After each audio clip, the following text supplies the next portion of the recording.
नमस्कार, आप देख रहे हैं वार्ता और हमारे साथ जन स्वराज के नेता आरजू जी जुड़ रहे हैं। क्या लग रहा है इस बार, कैसा माहौल आप लोग का चल रहा है?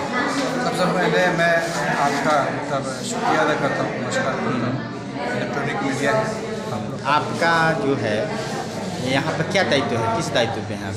हम यहाँ के सासाराम विधानसभा प्रभारी हुए जी। और जहाँ तक सवाल है जन स्वराज की बात है, तो अभी 22 तारीख का जो प्रोग्राम हुआ है प्रशांत किशोर जी और उनके आगमन से नगर में तो ज़बरदस्त भीड़ था और चर्चा का विषय बना हुआ है। बिल्कुल बिल्कुल। आज उस भीड़ को देखने के बाद और जितने भी विपक्ष के लोग हैं, जैसे भाजपा हो, चाहे जदयू हो, चाहे राजद हो, सबकी होश एकदम बिगड़ी हुई है। जन स्वराज का वोट बैंक क्या है? लगता है कि वोट बैंक है जन स्वराज का, भी तो नई पार्टी है। नहीं, ऐसा कुछ नहीं। वोट बैंक देखिए उनके लिए है जो राजद हैं, भाजपा वाले हैं, जदयू वाले हैं। उनका एक जनता को एक समीकरण के माध्यम से उनके लंबे समय से बनाने का काम है। और जन स्वराज का वोट बैंक सामूहिक है, सभी जाति के लोग, चाहे वो ब्राह्मण हो, चाहे ST OBC के हों, चाहे जिस समाज के हों। चूँकि ये पार्टी अभी नई पार्टी है, ये संगठन अभी नई है। और आप मुस्लिम समाज से आते हैं, तो क्या लगता है मुस्लिम समाज जन स्वराज के साथ जुड़ेगा? बिल्कुल जुड़ेगी भी और बेहतर वोट भी देंगे। राजद का मोह खत्म हो जाएगा उसको। देखिए, लालू प्रसाद यादव ने 15 साल, नीतीश कुमार से पहले 15 साल मुसलमानों को एकदम बेवकूफ़ बनाने का काम किया। उन्होंने एक जाति के नाम पे ठगने का काम किया। और ये इसके बाद में 20 साल लगभग नीतीश कुमार जी ने ये भाजपा के साथ अपना सत्ता संभाला और उनको अवसर नहीं मिला। उनकी जो पार्टी है, जितना बहुमत चाहिए था उनको नहीं मिला। नहीं तो आज हम समझते हैं कि 35 साल तक उनके चंगुल में होते। और रही बात अभी का, ये परिवर्तन निश्चित रूप से है, क्योंकि प्रशांत किशोर जी का सोच है सही लोगों का मतलब साथ हो और सही विकास हो। यही हमारे रोहतास जिला के बगल में है कैमूर जिला, वहाँ के जमा खान जी बड़े लीडर हैं मुस्लिम समाज के। क्या उनका प्रभाव कम पड़ेगा? देखिए साहब, आप कैमूर जिला की बात करते हैं, जमा खां आते हैं जनरल कैटेगरी से, अच्छा, मुस्लिम कम्युनिटी से। लेकिन वोट किसने दिया था? उस एरिया में वोट किसका ज़्यादा है? दलित शोषित समाज का है। उन्होंने दलित शोषित समाज के साथ सबसे बेहतर व्यवहार किया। बहुजन से वो जीते हुए थे और बहुजन का साथ छोड़ वो जदयू में चले गए। उन्होंने क्या किया? जनाधार का विरुद्ध घोर उल्लंघन किया, जनता के साथ एक धोखा किया है। तो वैसे हालत में जमा खान को अगर आप बड़ा लीडर मानते हैं तो नहीं, हम नहीं, लोग कहते हैं कि अच्छे लीडर, बड़े लीडर हैं। उनसे उस क्षेत्र की जनता नाराज है। हमसे नाराज है? बिल्कुल नाराज, भाव नहीं पड़ने वाला, बिल्कुल नहीं पड़ने वाला। अगर वहाँ से कोई भी दूसरा कैंडिडेट खड़ा होगा तो निश्चित रूप से जीतेगा ही।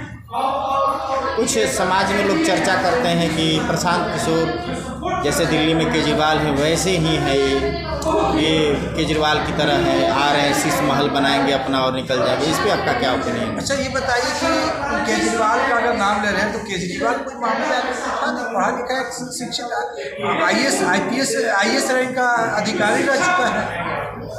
और रही बात कि दिल्ली में उन्होंने तो बहुत अच्छा खासा परिवर्तन किया है और उनको षड्यंत्र के माध्यम से केजरीवाल को बदनाम करने का काम किया गया है। और रही बात जनाधार, उनको तो बड़ा है। अब पहले वो दिल्ली में मुख्यमंत्री थे और उनकी पार्टी ने काम की, आज उनका पंजाब में तो है। अगर वो गलत व्यक्ति होते तो उनका जनाधार तो बढ़ता नहीं, घटता। और मैंने इससे पहले भी दिल्ली का भ्रमण किया है, कई बार यात्रा किया है, लेकिन हमें तो किसी तरह का उनके व्यवस्था में कभी दिखा नहीं। हर जगह बेहतरीन व्यवस्था था, गरीबों के लिए काम किया। अब रही बात हमारे प्रशांत किशोर जी का, हमारे प्रशांत किशोर जी उनसे एकदम हट करके हैं, उनसे और बेहतर काम करने की उनके अंदर क्षमता है। जिस पार्टी में ही IAS अधिकारी के रैंक अपने नौकरी को छोड़ करके पार्टी में समर्पित हो गए, अब वैसे पार्टी के बारे में अगर कोई कहता है तो सोचने वाली बात है। तो क्या लगता है 2025 में फिर से नीतीश वाला नारा फेल होगा? देखिए, नीतीश जी का सरकार तो अब नीतीश जी तो मुख्यमंत्री दोबारा बनने वाले नहीं है। निश्चित रूप से हम इसको विश्वास के साथ आपके चैनल के नीचे बोल रहे हैं। अभी उन्होंने 400 रुपया जो पेंशन मिलता था वो 400 से 1100 रुपये हो गया।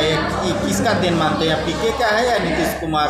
साहब, बहुत खुशी की बात है कि जन स्वराज ने जिन मुद्दों को लेकर के जनता के बीच में अपने सवाल को रखा, उनके रास्ते पे नीतीश जी ही नहीं, लालू प्रसाद के सुपुत्र तेजस्वी यादव ने भी रखा है। वो नीतीश कुमार ने जो मानते हैं प्रशांत किशोर जी ने 400 रुपया के जगह उन्होंने 2000 का नारा दिया। तो क्या हुआ, इसका इफेक्ट दिखा कि नहीं दिखा? 1100 रुपया नीतीश कुमार ने कर दिया घोषणा। तो जनता को भला हुआ, फायदा हुआ कि नहीं हुआ?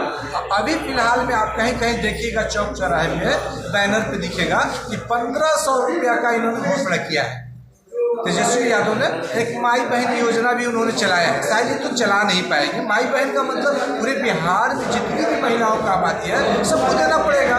मगर हमारे प्रशांत किशोर जी ने किसको कहा? पहले कहा कि वृद्ध अवस्था में जो बूढ़े तबके के लोग जो अक्षम है वो 400 रुपये भिक्षा से कुछ होने वाला है? सही देखा जाए तो 2-4 रोज का भोजन भी नहीं है। तो उन्होंने ये संकल्प लिया कि वैसी महिलाओं और पुरुष को हमें 2000 रुपया देना चाहिए। हाँ जी, जिनको दवा के लिए दिक्कत होती है उनको 2000 रुपये मिल जाता है तो अपना दवा और कुछ कार्य कर सकते हैं। बिल्कुल, दवा है, बहुत सारी जरूरियात हैं, उनके लिए फल फ्रूट है, उनकी आवश्यकताएं हैं, वो उनकी पूरी होनी चाहिए। लेकिन अभी देखिए, अब दवा का नाम लिया तो हमें एक बात याद आ गया। आप जाइए हॉस्पिटल में डॉक्टर है तो दवा नहीं है। पेट पुचाड़ा तो बहुत अच्छा है, बहुत फर्स्ट क्लास है, लेकिन कहीं पता चलेगा कि डॉक्टर नहीं है तो कहीं दवा नहीं है, कहीं दवा है तो डॉक्टर नहीं। अच्छा, आप कैसा देखते हैं? जैसे राजद का सरकार था, उस सरकार से तो नीतीश का बेहतर रहा है, नीतीश का सरकार तो बेहतर रहा है। क्या सर, आप उसको कैसे मानते हैं कि बेहतर रहा है? आज सड़क लाइट ज़्यादा बिजली रहती है पहले। ये लाइट का व्यवस्था जो है, रोड सड़क, ये अलग मुद्दा है। हम चल लेंगे, हमारे पॉकेट में पैसा नहीं लगेगा। हम एक व्यवसायी हैं, एक एग्जाम्पल देते हैं। हमें क्या है, 1000 का सरकार का रेवेन्यू टैक्स कटता है, एग्जाम्पल दे देते हैं किसी विभाग का, और उसका जो ट्रेड सर्टिफिकेट, ट्रेड लाइसेंस होता है जो व्यवसायियों को मिलता है, परिवहन विभाग का, तो उसके एवज में क्या करते हैं प्रभारी लोग? 15,000 20,000 रुपया का मोटा रकम ऐड लेते हैं। फिर भी वो व्यापारी जो है 6-6 महीना इंतजार करता है। कभी उनको यूजर ID पासवर्ड नहीं मिलता है, तो कभी तो कहते हैं कि व्यवसायियों के लिए आसानी से लोन मिल जाते हैं। नहीं साहब, उसको डिजिटल कर दिया गया है, लेकिन रिमोट अधिकारियों के हाथ में रखा गया है। लोन आसानी से नहीं मिल पाता है, बिल्कुल नहीं मिलता है। हमारी जानकारी में ऐसा है, बहुत सारे ऐसे बड़े लोग कहते हैं कि फॉर्म भरिए तुरंत पैसे मिल जाते हैं, व्यवसाय कीजिए। और अच्छा सर, एक और बात कर रहा था आपने, जैसे कि एक मुद्रा योजना है प्रधानमंत्री के तरफ से, तो हम पूछते हैं कि मुद्रा योजना का अगर अभी भी उसका सर्वे कराया जाए तो हमें लगता है कि 75% मुद्रा योजना का कोई लाभ तो लिया लोगों ने, लेकिन व्यवसाय नहीं। आखिर कैसे हुआ? हमारे अधिकारी पदाधिकारी उनको कैसे पैसा दे देते हैं? उनके पेपर को देख करके दे देते हैं या उनकी यूनिट का वेरिफिकेशन करते भी होंगे? हमें तो नहीं लगता है कि व्यवसाय के नाम पे जो पैसा हो रहा है कोई यूनिट का कोई वेरिफिकेशन करता हो। एक अंतिम सवाल है आपसे कि रोहतास को धान का कटोरा कहा जाता है और किसानों के लिए किसी ने सरकार ने कोई विशेष व्यवस्था नहीं। यदि प्रशांत किशोर जी के जरिए आपकी जन स्वराज की पार्टी आती है तो क्या ऐसा किसानों के लिए करने वाले? देखिए सर, ऐसा है कि हमारी जब जन स्वराज की पार्टी आएगी ना, तो सबसे पहला है कि हम भ्रष्टाचार के विरोध में, पहला सवाल। दूसरा सवाल है कि कृषि के फील्ड में आपने हमसे सवाल पूछा है, तो कृषि जो होता है वो उन्नत तरीके का कृषि होगा जो जिससे किसानों को आय दुगनी हो सके। तीसरी सवाल है कि हम किसानों को प्रोत्साहन के लिए उन्हें बीच में एक गिफ्ट के तौर पे उन्हें कुछ न कुछ प्रोग्राम करेंगे जिससे उनका मनोबल बढ़े और ये में बढ़ चढ़ के हिस्सा लें। देखिए, हमारे यहाँ ज़मीन पर्याप्त मात्रा में है, लेकिन उन्हें प्रोत्साहित नहीं किया जाता। हमें प्रोत्साहन के तौर पे उन्हें सम्मानित करना चाहिए। बहुत सारी फसल है, फसल के अनुरूप उनको एक प्रोग्राम के माध्यम से उनको सम्मानित करेंगे तो निश्चित रूप से उनका मनोबल बढ़ेगा। जब हमारे खेत में दर बढ़ेगा और अभी जो खाद के माध्यम से खेती हो रहा है और ऑर्गेनिक खाद जो है, जो उसके माध्यम से भी हम प्रोत्साहित करेंगे